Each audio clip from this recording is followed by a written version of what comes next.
We're thrilled to welcome visitors to the brand new Pier 5. Come play on our 5-acre sports field, barbecue on grills at the Picnic Peninsula, or take in the breathtaking views of Lower Manhattan from the promenade. There's more to come later this year when the Pier 2 sports courts make their debut. Check out brooklynbridgepark.org or call 311 for further information. Can't wait to see you at the park. Hola, yo soy Adrienne Bailón. Tener una identificación oficial puede ser clave para tu éxito. ¿Quieres abrir una cuenta bancaria? ¿Solicitar un trabajo? Vas a necesitar una identificación oficial para hacer cualquiera de estas cosas. Puedes conseguir una identificación estatal para no conductores y solo cuesta $10. Pero para conseguir una identificación hay unas cosas que vas a necesitar. Visite nyc.gov y busque ID para empezar. I'm Rob Walsh, Commissioner of Small Business Services. And I'm Terrence Holliday, Commissioner of the Mayor's Office of Veterans Affairs. Our veterans served our country, and we are proud to serve them.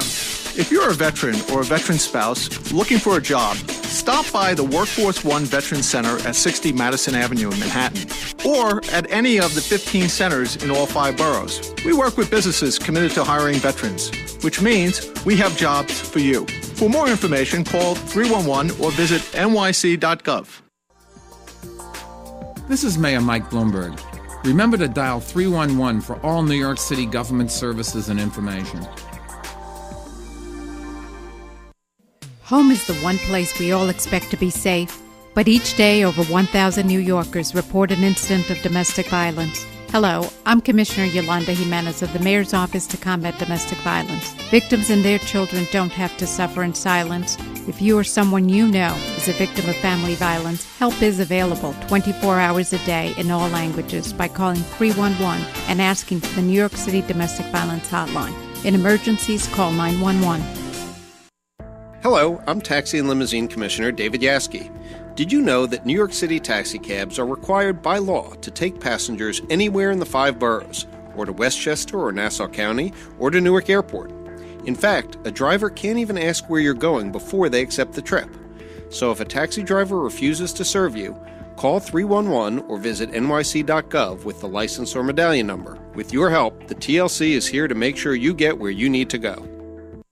Hi, I'm Rob Walsh, Commissioner of the Department of Small Business Services. Figuring out what permits and licenses are needed in order to start and expand a business in New York City can be a challenging task. That's why we created New York City Business Express. It's a free one-stop website where business owners can access the information they need to open up shop. You can apply online for many permits, settle outstanding fines, and find incentives to lower the cost of doing business. Visit nyc.gov or call 311 and ask for NYC Business Express. This is Mayor Mike Bloomberg. Remember to dial 311 for all New York City government services and information. Soy Iris Jiménez Hernández, vicepresidenta de HHC, su sistema de hospitales públicos. Este Día de las Madres, dele a su mamá el mejor regalo, una cita para una mamografía. En HHC ofrecemos mamografías a muy bajo costo o sin costo durante todo el año. Visite nuestro sitio web o marque el 311 para el hospital público más cercano. Hi, this is New York City Transportation Commissioner Jeanette Sadekhan. For most New Yorkers, our 6,000 miles of streets are our front yards, so we're doing everything we can to make them as safe, attractive, and as sustainable as they can be. By keeping our roads and bridges in good repair, building new public plazas and bike lanes, we're creating world-class streets for a world-class city. Please help us keep our streets safe and smooth by calling 311 to report potholes and other traffic concerns in your neighborhood. This is Carter Strickland, Environmental Protection Commissioner for New York City. Every day, 9 million New Yorkers rely on DEP to deliver 1 billion gallons of the world's best drinking water to their homes and businesses. Renowned for its purity and taste, our tap water comes by gravity from the Catskills, 125 miles away, making it the right choice for your health and the environment. Look for our New York City Water on the Go fountains throughout the 5 boroughs and learn more about New York City's water supply at nyc.gov. New York City Water, the right choice for the environment, your health, and your wallet. This is Carter Strickland, Environmental Protection Commissioner for New York City. Our restaurant scene is one of the best in the world, serving millions of New Yorkers and tourists every year. If you run a restaurant or food service business, remember to properly empty your grease traps. Pouring grease down the drain or into a city catch basin is illegal and can cause significant costly sewer backups. For a description of grease regulations and information regarding proper disposal methods, visit nyc.gov. You're listening to Radio NYC. What better way to get some outdoor exercise than rolling up your sleeves and helping care for Brooklyn's Prospect Park? Hi, I'm Emily Lloyd, president of the Prospect Park Alliance. Volunteering at Prospect Park offers many exciting ways to make a difference in the lives of all who benefit from the park. Individuals, families, students, and retirees can all have fun and learn something while helping the park. We provide the training and equipment. You decide how much time you can spare. For more information, call 311 or go online to nyc.gov, and I hope I'll see you soon in beautiful Prospect Park.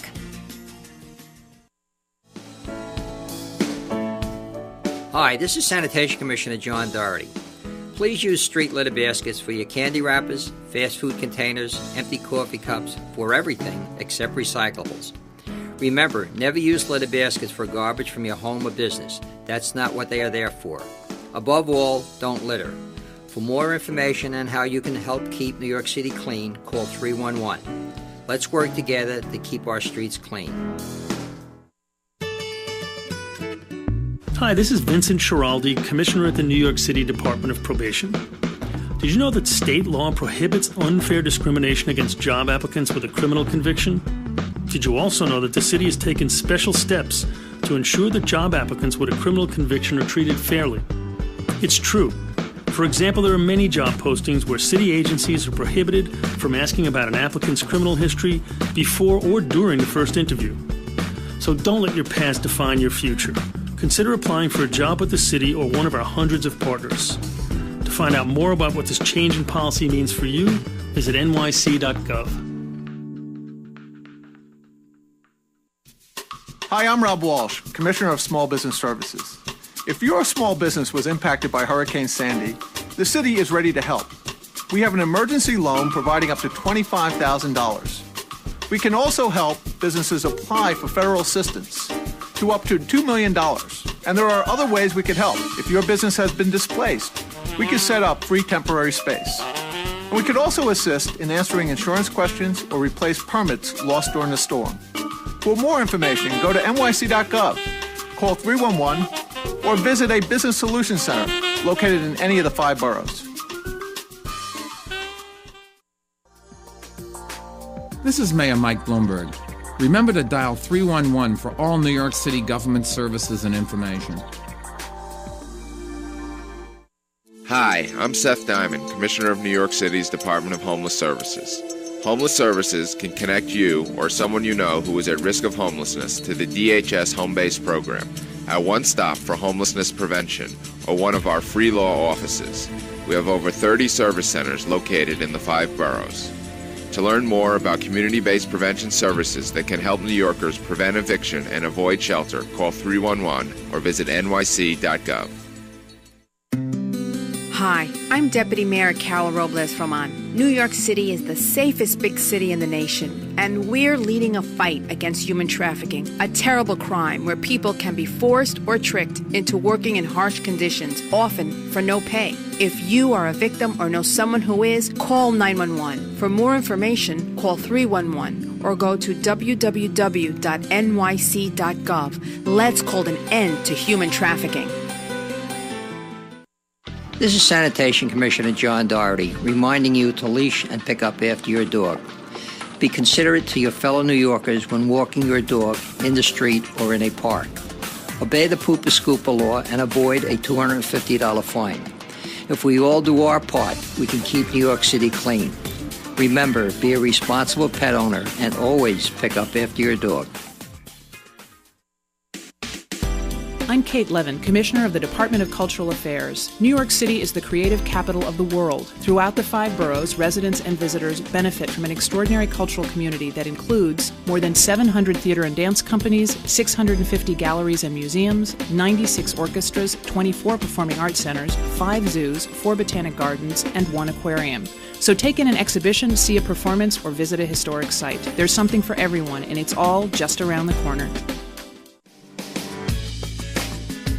You're listening to Radio NYC.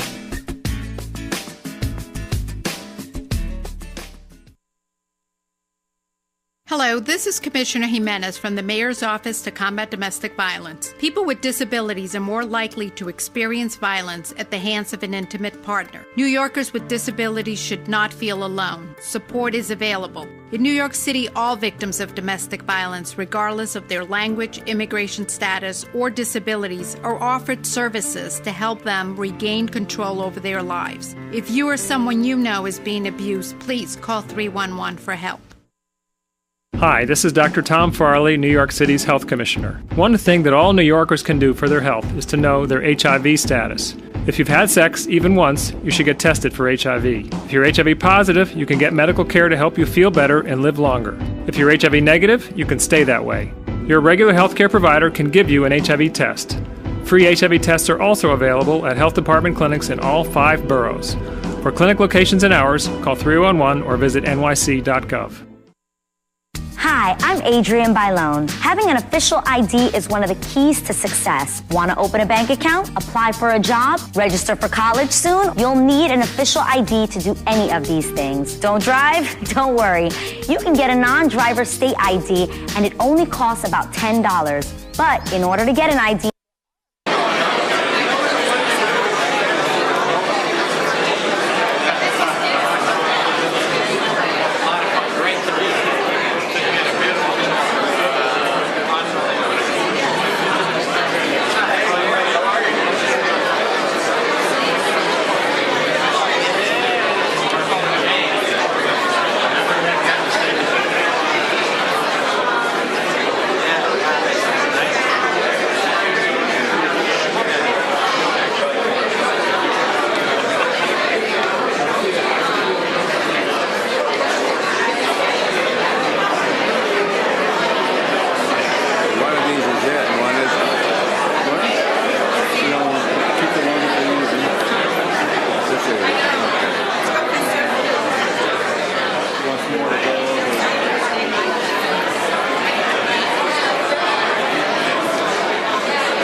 Good morning. Can you hear me in the back? Okay, I'll try to speak up. I'm Bob Douglas. I'm chairman of the Alliance and chairman of the Downtown Lower Manhattan Association. I welcome you all to this morning's program. First, I want to thank our host and great friend, Larry Silverstein, who's sitting up front. Stand up, Larry. Come on.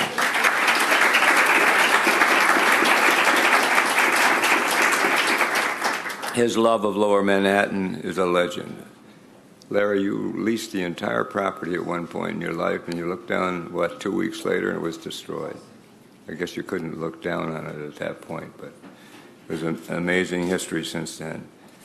This morning, many other pillars of the community have joined us, including David Emile and Avi Schick, the chair and president of the LMC, Catherine McVeigh Hughes, the chairman of our community board, Sam Miller of the Lower Manhattan Cultural Council, Joe Daniels of the 9/11 Memorial and Museum, and Leslie Koch of the Governor's Island Trust, all of whom do so much to enrich this community.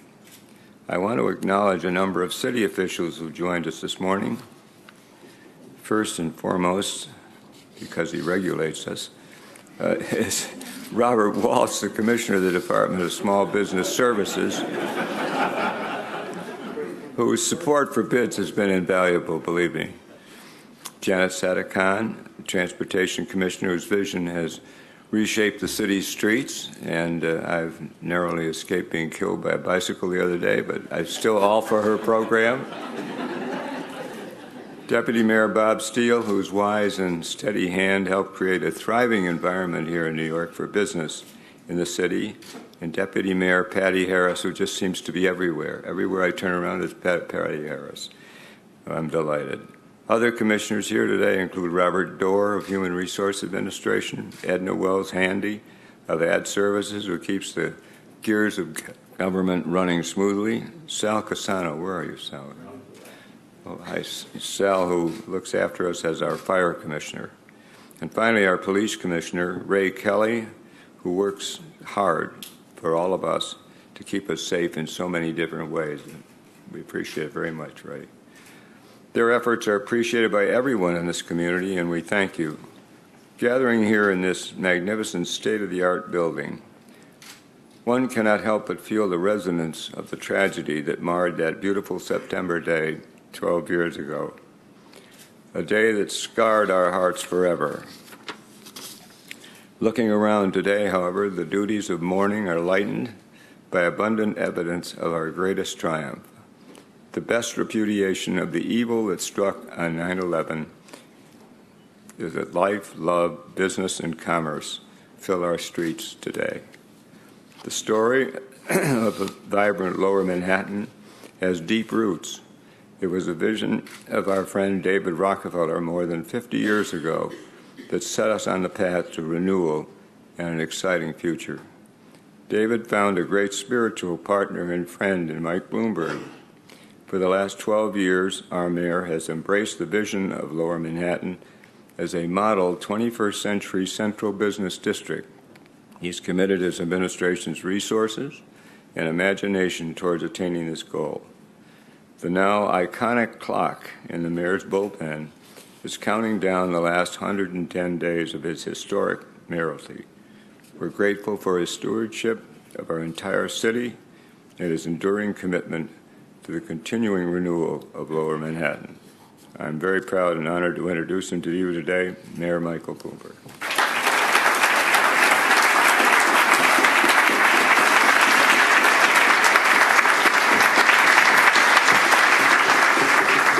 Bob, thank you. I might point out that you forgot one of the senior people in our administration, and it's a dangerous one to forget, our Corporation Counsel.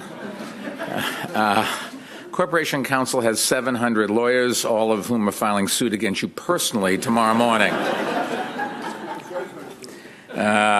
It is, I don't know, nothing's judgment-proof in this day and age, and let me say thank you for those kind words, and I want to thank the Downtown Alliance for sponsoring this breakfast. But let me begin by taking a moment to remember someone who did such an outstanding job of leading this organization and who did so much for the city that she loved, Liz Berger.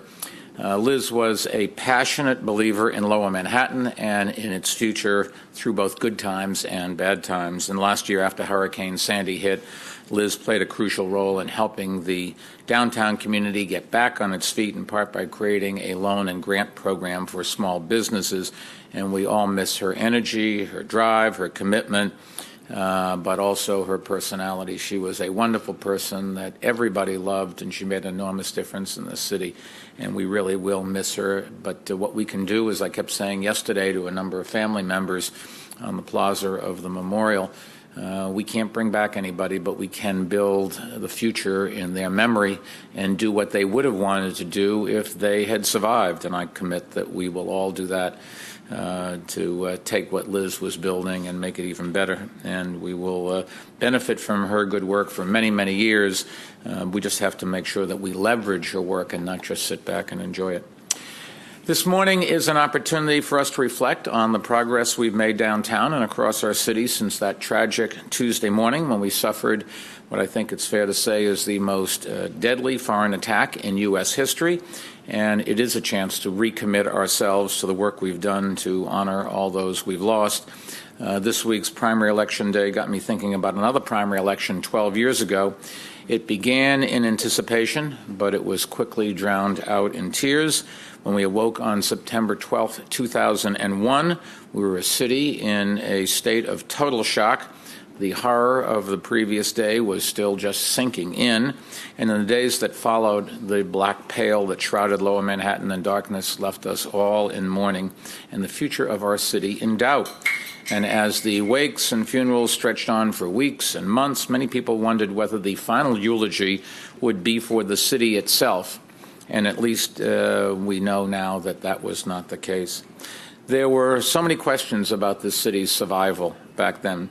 Could New York remain an economic powerhouse and a global financial center, or would large companies and Wall Street firms relocate to the suburbs? Could small businesses survive the fallout, or would they have to fold up and close down? Could New York remain a magnet for dreamers, or would people pack up and move out, and would tourists stop coming? Could New York weather a severe fiscal crisis and a deep recession, or would the grime and crime of the bad old days return? It's just easy at our age to forget that 12 years later. But that was the world that was going on. There were serious people with serious discussions about whether we had any future at all. A week after I was elected mayor in 2001, the New York Times ran an A1 story entitled, "Recalling the 70s Warily." And let me quote you what it said. The slowing economy, the collapse of the dot-com bubble, and the impact of September 11th have raised the specter of the city's enduring another period of austerity, a return to the days of dirtier streets, legions of the homeless, and an increase in the welfare population, a rise in crime, a plummet in the quality of life so sharp that people fled town. Those days seem so distant. Could they come back? End of quote. Or what the Daily News said in a story that October, quote, "The real question a quarter century later is, can this urban nightmare happen again? 8 million New Yorkers are about to find out." 12 years ago, no one knew the answer to these questions. New Yorkers were lucky enough, or I was lucky enough, or we were lucky enough, I guess is the way to phrase it, to be elected this administration. In no small measure, the requirement, the promise, the hope was that we could rebuild our city, that we could recover, we could rebuild, that we could begin anew. Many were fearful and hesitant, but we did what New Yorkers do best. We came together, we rolled up our sleeves, and we got back to work. On my first day in office, immediately after being sworn in, I came here to the World Trade Center site, which was still smoldering, to thank and encourage the recovery workers. From the beginning, our goal was not only to recover and rebuild the site, but to begin restoring a sense of normalcy to our city's life and to begin restoring the faith that New Yorkers has developed in our city's future.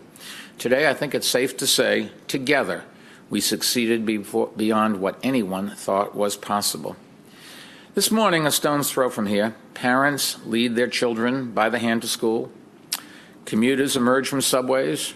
Trucks deliver produce, signs of life everywhere, and a tangible sign of success, normalcy.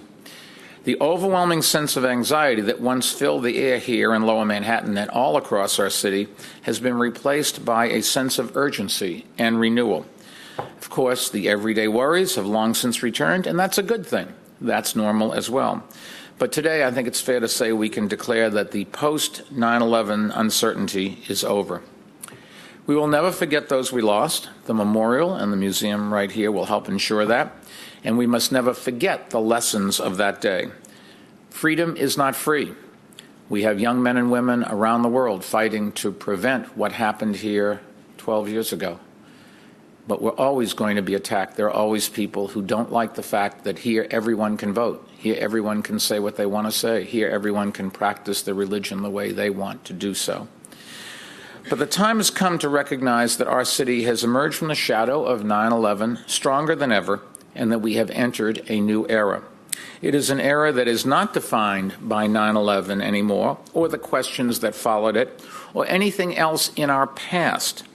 It is defined by our hopes for the future, and by the extraordinary promise of a city that is, more than ever, the global capital of freedom and opportunity. Today we see evidence of this new era all around us. And nowhere, I think, is the view more powerful than here at the World Trade Center, where thousands of men and women have been working, earning union wages to rebuild the site.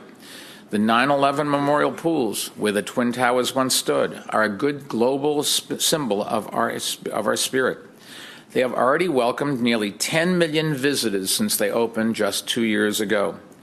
The museum being built under the Memorial Plaza will open next year, ensuring that the stories of that day are not forgotten. 7 World Trade Center, where we are today, is 100% full.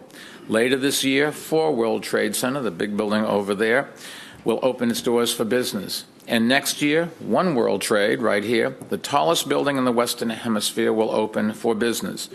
Tower 3 is going up right now. A new Calatrava path station right down there. It's all happening here, and you can see from these windows that the World Trade Center 3 rising and the path tube designed by Calatrava will come close to getting this no longer a construction site, but a place where people come and work and live and enjoy and remember. Altogether, this has probably been the most complicated development project in the history of the world. Just think about it. We are building the hemisphere's tallest building and numerous other skyscrapers, the world's largest memorial, and 2 major transit centers on a site that has 2 working railroads running through it, that must be fortified against a major river and the possibility of a future terrorist attack, that generates passionate and conflicting views among a wide range of people and organizations, and that is governed jointly by 2 states that have had 9 different governors over the past 12 years, each with a different idea about the site. As a result of all of these factors and more, including the 2008 financial crash and the credit freeze that resulted, progress here, in all fairness, we have to admit it, has not followed a straight line, but that's the real world. Today, however, let me put in perspective. How many people talk about the fact that Central Park took 3 decades to complete, or that it was expensive and over budget, or that people sued to stop it, or that its design process was complicated by politics, or that the City Council then passed a law reducing its size by 1/3? The answer is no one remembers that. Not one person talks about those obstacles today, because none of it matters now. What matters is not Central Park's cost or timeline. What matters is that it was done right, and it has stood the test of time. And so it will be for the World Trade Center site. The rebuilding that is happening here at the Trade Center is a reflection of the renewal that's happening across all of Lower Manhattan. Back in 2002, I gave a speech outlining a new vision for Lower Manhattan as a 24/7 community, with more housing, more parks, more shops, more schools, and more arts and cultural opportunities. Over the past 11 years, thanks to so many people and many different government agencies at the state, city, and federal levels, that vision has come to life in spectacular fashion. I can't possibly mention everyone who's played a role in that work, but I would be remiss if I did not mention a few, including the LMDC and its founding chairman, John Whitehead, and Larry Silverstein, who was an early believer in the idea of downtown as a residential and commercial district, Senators Schumer and Clinton, Governor Pataki, and everyone else who was back then so instrumental in securing federal aid, Governor Cuomo, Speaker Silver, and all the elected officials on both sides of the Hudson who have supported this area so strongly, along with Governor Christie. All the Port Authority's leaders, past and present, including its current Chairman Sampson and Vice Chairman Scott Reckler. And, of course, all the members of our administration who worked so hard on this, including Deputy Mayor Bob Steele, Bob Lever, Dan Doctoroff, First Deputy Mayor Patty Harris, and Commissioners Kate Levin, Amanda Burden, Rob Walsh, and so many others. Thanks to all of them and many others, the ghost town that was Lower Manhattan on weekends when I used to work here back in the late 60s after 6 p.m. on weekdays has been replaced by a dynamic neighborhood that is now one of the most sought-after places to live in our city. On September 10th, 2001, there were about 23,000 people living downtown. Today, there are more than 60,000 residents, and that number is steadily growing. Many of these new residents are children, and their parents are moving and staying downtown in part because of the quality public school options that we've created. Back in 2001, there were 14 public schools in Lower Manhattan. Since then, we've opened 5 new school buildings with more than 4,300 new classroom seats, and over the next 2 years, Lower Manhattan will see another new school building with another 700 seats. New schools have helped reshape Lower Manhattan as a family-friendly neighborhood, and so have the parks and open spaces along the Hudson and East River and on Governor's Island. Lower Manhattan is now home to baseball and soccer fields, basketball and beach volleyball courts, playgrounds and picnic gardens, bicycle lanes, pedestrian plazas, riverfront esplanades, kayaking programs, outdoor concerts and public art. Even miniature golf is down here now. The Lower Manhattan waterfront is more alive today than at any point since its heyday as a commercial shipping port more than 50 years ago. Lower Manhattan has also become one of the most sought-after places to work and visit. There were 6 hotels in Lower Manhattan back in 2001. Today there are 18, and within 2 years there will be 30 hotels in Lower Manhattan. Just think about that, from 6 to 30 hotels in Lower Manhattan. One of them will be in the old Battery Maritime building, and another will be at 346 Broadway, a building the city acquired in the 1960s but no longer needs. And I think both are great examples of how we're turning city properties that went underused for decades into productive assets that will generate jobs and tax revenue. There are also more jobs in Lower Manhattan than there were on September 10th, 2001, and those new jobs are not in finance. The financial service industry has shrunk since 2001. When I came into office, for example, there were plans for the city to spend $1 billion for a new home for the New York Stock Exchange because of the fear that it would move to New Jersey. Offering subsidies and incentives to retain and attract businesses was the primary form of government-sponsored economic development for decades. But go to the New York Stock Exchange today and you'll see why we canceled the deal. The 3 floors are down to 1, and that's mostly empty. Trading has gone electronic, and I don't even know where the computer is. It could be in Cleveland, it could be in New Jersey, it could be in Europe for all we know. That's the real world today. We didn't need a $1 billion building, and it's a good thing that we didn't spend our money on it. We haven't spent the past 12 years trying to protect the financial industry or any other industry from the rising tide of globalization and technological change. That's what the marketplace should do. Instead, we created the conditions that will allow a broad range of industries and entrepreneurs to capitalize on those market changes and help us build a stronger and more diverse economy. The rise of the tech industry is another great example of that. Here in Lower Manhattan, we've supported funding the Downtown Alliance's tech incubator, the Hive it's called, at 55 Broad Street, which has been a huge success. We've created competition grants to encourage tech companies to move or expand downtown, and many have. And we've created the kind of community where the young people who dominate the tech industry want to come and work. And we have Bob Steele to thank all of that, and Seth Pinsky together. You guys have made an enormous difference in the future of this city. There are now more than 600 tech companies in Lower Manhattan employing thousands of people. And today, I'm pleased to announce a new initiative that the Downtown Alliance is undertaking in partnership with tech entrepreneurs and innovators and with the full support of our administration. It's called Launch LM, and it's designed to advance the tech community here in Lower Manhattan by creating venues for those in the industry to congregate, collaborate, and share resources and ideas. It will also provide programming and marketing support for tech startups to help them develop and grow. The growth of the tech industry here in Lower Manhattan reflects the tech growth that we've seen all across the city. And that's not surprising, because the renewal of Lower Manhattan as a community of schools and parks and small businesses also reflects the community revival that we've seen across our city over the past 12 years. And the reason for that is simple. We took the same approach that has worked so well here in Lower Manhattan, investing in the conditions that create safe, vibrant, and attractive places to live, work, and visit, and we've applied it to neighborhoods across the 5 boroughs. After all, when I came into office, Lower Manhattan was not the only neighborhood in need of investment. There were many other neighborhoods across the city that still lack quality school options, green parks, and waterfront access. There were many other neighborhoods that still lacked the vibrant small business districts and cultural organizations. And there were many other neighborhoods that still lacked safe and clean streets. Today, while the work is not done, it never is, the question that hung heavy in the air after 9/11 has been answered. Could we recover economically and remain a global economic powerhouse? In the year 2000, in the year after 9/11, our city lost more than 100,000 private sector jobs. But today, we have a record number of private sector jobs, up more than 400,000 from that time. And the majority of those jobs have been created outside of Manhattan.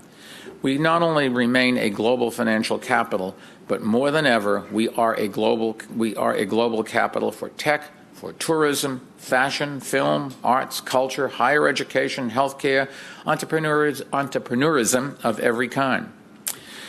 Could we remain a target for people with big dreams and for tourists around the world? That was a question being asked back then. Well, let me just tell you what's happened. Over the past 12 years, our population has grown by more than 300,000 people. That's bigger than almost all the cities in America. And for the first time since 1950, more people are moving into New York City than are moving out of it. In the past, our growth came from people being born here, but people that came in were less than the people that left. Today, more people are coming here as well as being born here. In addition, tourism has grown at an incredible pace. It's up more than 40% since 2000, and we reached our goal of attracting 50 million visitors a year, 4 years ahead of schedule. This year, we think we'll have 53 million tourists come to this city, and we need the kind of jobs that they create for the diverse population that we have here. Could we survive a fiscal crisis that some call worse than the one we endured in the 1970s? Question everybody asked. By making the hard choices and finding ways to do more with less, we protected the core services that are essential for our economy, and we prepared for the next downturn, something governments rarely do. But that allowed us to weather the recent national recession in far better shape than the rest of the country. In fact, while the country as a whole has still not gained back all of the jobs that were lost during the recent recession, I'm happy to say that New York City has gained back 3 times the number of jobs that we lost back then. Finally, and most importantly, people wanted to know, could we hold on to the public safety gains that have been made over the prior decade? In 2001, most people worried about crime going back up. Few had hopes that it could go down any further. In Mayor Giuliani's second term, the number of murders in our city seemed to hit rock bottom. There were 633 murders in 1998. Then the number went up to 673 in 2000, and then it seemed to level out in 2001 at 649. The legendary news columnist Jack Newfield said that if murders ever fell below 600 a year, the members of the New York Police Department should get a ticker tape parade up Broadway. Well, thanks to Commissioner Kelly and all of the people that work at the NYPD, I'm happy to say that in 2002, we cut it to below 600. Then in our second term, we cut it to below 500. Now we are on pace to cut it below 400 murders a year. That was something absolutely unthinkable a decade ago. And we haven't thrown the members of the NYPD ticker tape parade. Most of them really don't want the spotlight. But I will say that they deserve our respect and gratitude for putting their lives on the line every day, as so many others do, just like our great fire department that was so much in evidence around yesterday after when they were memorializing the terrible tragedy of 343 firefighters that were killed on 9/11.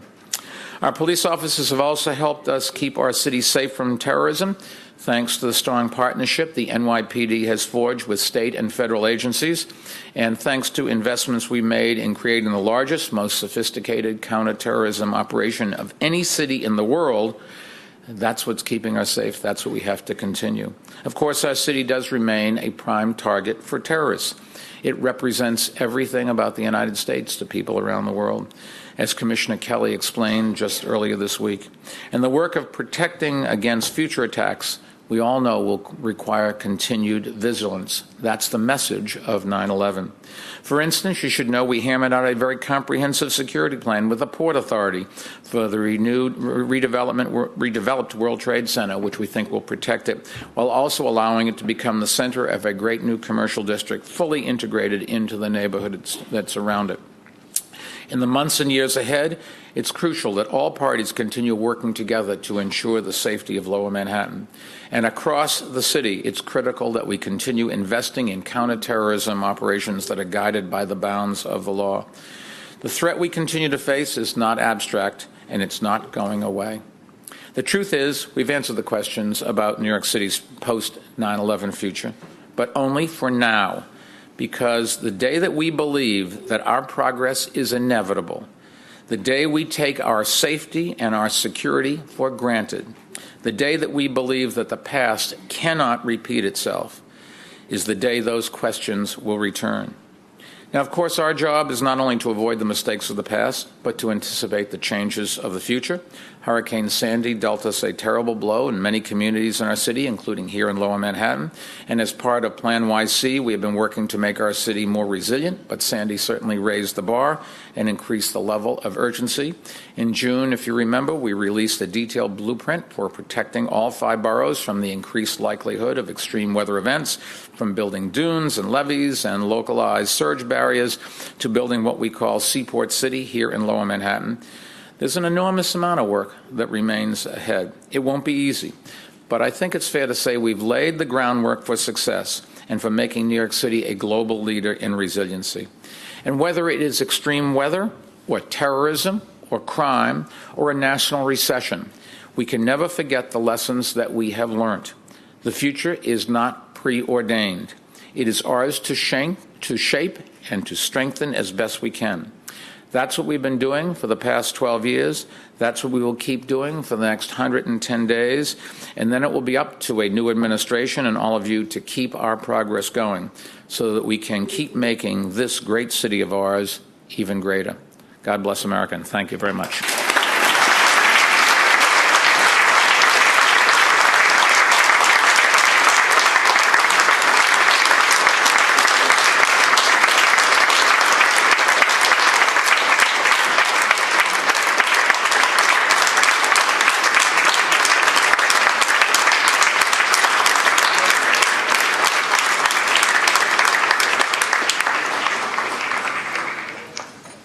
That's some record.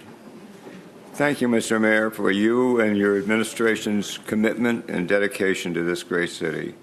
It's a far better place than it was 12 years ago. I think we all recognize that and salute you for the part you and your administration have played in making this happen. I also want to end on a happy note, at least from the Alliance's point of view. We're so pleased that the city now, with Launch LM, focusing on the tech industry, that our latest initiative together will help ensure downtown's future. Now let's all get back to work.